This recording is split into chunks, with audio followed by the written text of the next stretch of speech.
Assalamualaikum warahmatullahi wabarakatuh.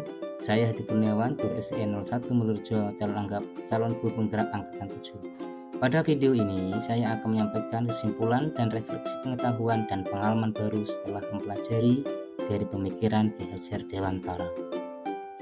Setelah mempelajari hampir kurang lebih 2 minggu, apa saja kesimpulan dan penjelasan mengenai pemikiran-pemikiran Ki Hajar Dewantara? Dimulai dari tujuan pendidikan. Menurut Ki Hajar Dewantara, tujuan pendidikan adalah menuntun segala kodrat yang ada pada anak-anak agar mereka dapat mencapai keselamatan dan kebahagiaan yang setinggi-tingginya baik sebagai manusia maupun sebagai anggota masyarakat. Ki Hajar Dewantara merupakan tokoh yang menggaungkan trilogi pendidikan yang berbunyi Ingaso Sungtulodo, Ingmadya Mangunkarso, Tutwuri Handayani, yang berarti Ingarso Sungtulodo di depan memberi contoh, Ingmadya Mangunkarso di tengah memberi semangat atau dukungan, sedangkan Tutwuri Handayani di belakang memberi dorongan. Adapun tugas guru menurut Ki Hajar Dewantara yaitu pendidik itu hanya dapat menuntun tumbuh atau hidupnya kekuatan kodrat yang ada pada anak-anak agar dapat memperbaiki lakunya, bukan dasarnya hidup dan tumbuhnya kekuatan kodrat.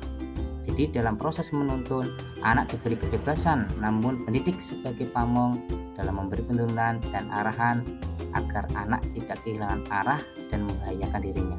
Jadi tugas guru adalah menebalkan kekuatan kodrat anak yang masih samar-samar. Berkaitan dengan kodrat keadaan itu dibagi menjadi dua, yaitu kodrat alam dan kodrat zaman. Kodrat zaman itu berkaitan dengan isi dan irama, sedangkan kodrat alam berkaitan dengan sifat dan bentuk lingkungan di mana anak berada. Ki Hajar Dewantara menegaskan bahwa didiklah anak dengan cara yang sesuai dengan tuntunan alam dan zamannya sendiri. Jika melihat dari kodrat zaman sekarang, maka kita sebagai seorang pendidik harus menekankan pada kemampuan anak dalam memiliki keterampilan abad ke-21. Sedangkan untuk memaknai kodrat alam, maka konteks lokal sosial budaya murid itu berbeda antara daerah satu dengan daerah yang lain. Maka guru harus bisa menyesuaikan dengan kondisi alam dari murid.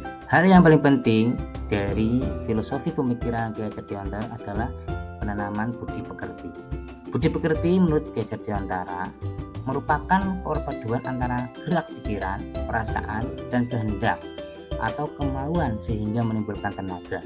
Budi pekerti juga dapat diartikan sebagai perpaduan antara cipta, kognitif, karsa, afektif, sehingga menciptakan sebuah karya yaitu psikomotor.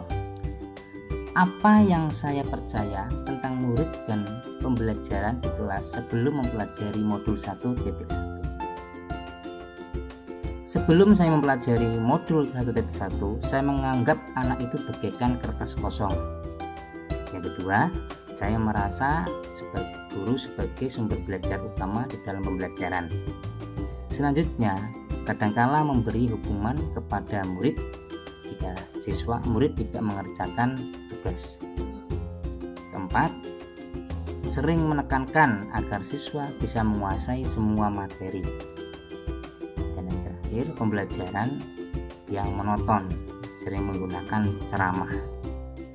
Apa yang berubah dari pemikiran atau perilaku saya setelah mempelajari modul 1.1 ini?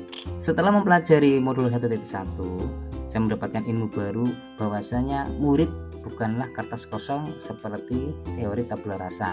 Mereka memiliki kodratnya masing-masing. Dan yang kedua, kita harus bisa dalam pembelajaran berpusat kepada murid, apa yang diinginkan murid dan apa yang dibutuhkan oleh murid.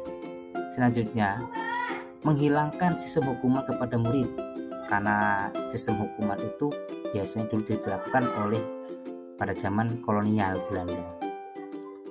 Selanjutnya, menuntun murid sesuai dengan bakat dan kemampuannya. Setiap murid tidak memiliki bakat dan kemampuan yang sama, sehingga seorang guru harus bisa menuntun agar bakat yang dimiliki bisa tercapai. Dan yang terakhir, menghilangkan atau sebisa mungkin menggunakan media pembelajaran dengan bisa menggunakan komputer, proyektor ataupun yang lain. tidak monoton dengan ceramah. Apa yang dapat segera saya terapkan lebih baik agar kelas saya mencerminkan pemikiran Ki Hajar Dewantara? Yang dapat segera saya terapkan lebih baik agar kelas saya mencerminkan pemikiran Ki Hajar Dewantara adalah penggunaan media bantu berupa proyektor internet dalam mencari sumber materi, membiasakan siswa bekerja kelompok, dan memprosesikan hasil yang mereka diskusikan. Selain itu, penanaman budi pekerti juga perlu saya tingkatkan.